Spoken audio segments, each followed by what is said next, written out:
আমার দিকে তাকান, এই মুখের দিকে তাকান, এটার দিকে তাকান, এদিক তাকাই তো, আর কথা বললেন না। এই দেখেন, এবার এটার দিকে তাকান, এক ফোঁটা পানি পড়বে দেখেন।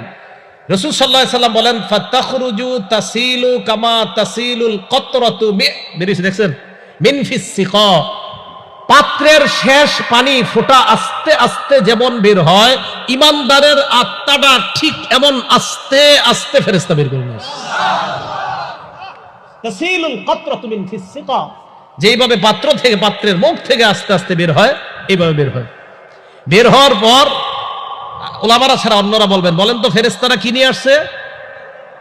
কাফনের কাপড়, জান্নাতের কাফনের কাপড়। মালাকুল মাউত যখন তার আত্মাটা নেয়, ফাআখাযাহা, আত্মাটা মালাকুল মাউত নেয়, নেওয়ার পর সামনে যারা বসা, লাম ইয়াদাউহা ফি ইয়াদিহি তরফাতা আইন, চোখের পলক পরিমাণও তার কাছে আত্মাটা রাখতে দেয় না। সামনে যারা বসা, কেন? আমরা খুব আগ্রহ নিয়ে আসছি, আপনি এতক্ষণ রাখা দরকার নেই, আপনি তো বের করছেন, তাড়াতাড়ি আমাদের এই জান্নাতের কাফনের কাপড়ের মধ্যে দিয়ে দিন। ইমানদারের আত্মা।